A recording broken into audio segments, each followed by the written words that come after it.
Palakkad MLA ആയ രാഹുൽ മാങ്കൂട്ടത്തിലിനെ മണ്ഡലത്തിൽ സജീവമാക്കാൻ പാലക്കാട്ടെ കോൺഗ്രസ് പ്രവർത്തകർ തീരുമാനിച്ചതായി റിപ്പോർട്ടുകൾ പുറത്തുവരികയാണ്. മണ്ഡലത്തിലെ മുൻ എം.എൽ.എ ആയ ഷാഫി പറമ്പിൽ എം.പിയുടെ നേതൃത്വത്തിൽ തന്നെയാണ് അങ്ങനെയൊരു നീക്കം നടക്കുന്നത് എന്നാണ് അറിയുന്നത്. കെ.പി.സി.സി സെക്രട്ടറിയായ സി ചന്ദ്രന്റെ വീട്ടിലായിരുന്നു അതിനുമായി ബന്ധപ്പെട്ട യോഗം ചേർന്നതെന്നാണ് വിവരം. ഇതിനെ മാധ്യമങ്ങൾ ഗ്രൂപ്പ് യോഗം എന്നൊക്കെ പറഞ്ഞ് ലഘൂകരിക്കാൻ നോക്കുന്നുണ്ടെങ്കിലും ഷാഫിയുടെ നീക്കം കോൺഗ്രസിനെ ശക്തിപ്പെടുത്താൻ വേണ്ടി തന്നെ ഉള്ളതാണ്. ലൈംഗികാരോപണങ്ങളെ തുടർന്ന് പാർട്ടിയിൽ നിന്ന് സസ്പെൻഡ് ചെയ്യപ്പെട്ട രാഹുൽ മാങ്കൂട്ടം എം.എൽ.എയെ മണ്ഡലത്തിൽ സജീവമാക്കാനുള്ള നീക്കത്തിന്റെ ഭാഗമാണ് ഈ യോഗമെന്നാണ് പുറത്തുവരുന്ന വിവരങ്ങൾ.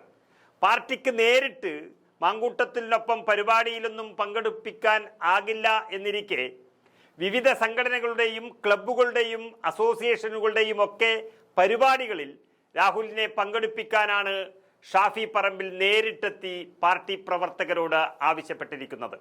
ഓണത്തിന് ശേഷം രാഹുലിനെ പാലക്കാട്ടേക്ക് കൊണ്ടുവരാനാണ് നീക്കം നടക്കുന്നത്. അതിനിടെ എന്തെങ്കിലും തരത്തിലുള്ള പ്രതിഷേധമുണ്ടായാൽ അതിനെ അനുകൂലമായി ഉപയോഗപ്പെടുത്താനും പാർട്ടി തീരുമാനിച്ചിരിക്കുന്നു. ഒരുപാട് കാലം മണ്ഡലത്തിൽ നിന്നിങ്ങനെ മാറി നിൽക്കുന്നത് വലിയ ദോഷകരമാണ് എന്ന ഒരു വിലയിരുത്തലിനെ തുടർന്നാണ് നടപടി. പിന്നീട് കോൺഗ്രസിന്റെ കുത്തക മണ്ഡലമായ പാലക്കാട്ട് ഇത് ഇങ്ങനെ നീണ്ടുപോയാൽ മറ്റൊരു തിരിച്ചടി നേരിടുമെന്ന് ഷാഫി മുൻകൂട്ടി കാണുന്നു. കൂടെ ആരുമുണ്ടാകില്ല എന്നുള്ളത് ഉറപ്പാണ്. അതായത് കോൺഗ്രസ് പ്രവർത്തകർ കൂടെയില്ലാതിരിക്കുമ്പോൾ ആക്രമിച്ചാൽ അത് BJP-യുടെയും CPM-ന്റെയും ഭീരുത്വമാണെന്ന് പറയേണ്ടി വരും. പോലീസ് സംരക്ഷണം ആവശ്യപ്പെട്ടിട്ടും അത്തരം രാഹുൽ മാങ്കൂട്ടത്തെ തൊടാൻ ഒരാൾക്കും ധൈര്യം. കാരണം ഒരു പരാതിയുമില്ലാത്തൊരു കേസിൽ MLA ഒരു കേസിൽപ്പെട്ടിരിക്കുന്നത് കൊണ്ട് അദ്ദേഹത്തിന്റെ സുഹൃത്തായ ഷാഫിയെയും ഉപദ്രവിക്കാൻ തുടങ്ങിയത് CPM-ന് പറ്റിയൊരു അബദ്ധമായി മാറിയിരിക്കുകയാണ്. വിവാദമായതിനു ശേഷം MLA പാലക്കാട്ടേക്ക് വന്നിട്ടില്ല. പത്തനംതിട്ട ജില്ലയിലെ അടൂരിലെ വീട്ടിലാണ് ഇപ്പോൾ രാഹുൽ മാങ്കൂട്ടം ഉള്ളത്.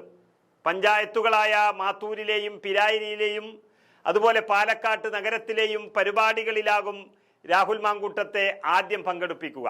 അതിനുള്ള നീക്കമാണ് ഷാഫിയും കൂട്ടരും തുടങ്ങിയിരിക്കുന്നത്.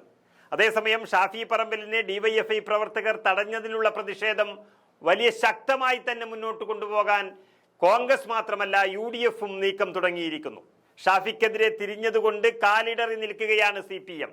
നമുക്കറിയാം, കാഫിർ സ്ക്രീൻഷോട്ട് ഇറക്കി ലോക്സഭാ തെരഞ്ഞെടുപ്പിൽ ഷാഫി പറമ്പിലിനോട് ദയനീയ പരാജയം ഏറ്റുവാങ്ങേണ്ടി വന്ന CPM-ന് ഈ രാഹുൽ മാങ്കൂട്ടം വിഷയത്തിലും ഷാഫി പറമ്പിലിനെതിരെ പ്രതിഷേധിച്ചും അടിതെറ്റി എന്ന് തന്നെ പറയേണ്ടി വരും. അതുകൊണ്ട് തന്നെ രാഹുൽ മാങ്കൂട്ടം പാലക്കാട്ട് എത്തിയാലും കൂടുതൽ പ്രശ്നങ്ങൾ ഉണ്ടാക്കാൻ CPM നിൽക്കില്ല എന്ന സൂചനകളാണ് പുറത്തുവരുന്നത്. രാഹുലിനെതിരെ സംഘടനാ തലത്തിൽ നടപടിയെടുക്കുകയും ആരോപണ വിധേയരായ CPM നേതാക്കളെ സംരക്ഷിക്കുന്നതിൽ മുഖ്യമന്ത്രിക്കെതിരെ UDF-ഉം കോൺഗ്രസും പ്രത്യാക്രമണം നടത്തിയതും അതെല്ലാം CPM-നെ പ്രതിരോധത്തിലാക്കിയിരിക്കുകയാണ്. നേതാക്കളും പ്രവർത്തകരും ഇനി അധികം തുള്ളിച്ചാടാൻ നിൽക്കില്ല എന്ന് CPM കേന്ദ്രങ്ങൾ തന്നെ തീരുമാനിച്ച മട്ടാണ്. ഷാഫി പറമ്പലിനെ ഉന്നം വെച്ച് പ്രചരണം നടത്തിയവർ ഷാഫിയുടെ വിഷയത്തിൽ റോഡിൽ തടഞ്ഞ് ചീത്ത വിളിച്ചതോടെ സർവ്വതും നഷ്ടപ്പെട്ടിരിക്കുന്നു.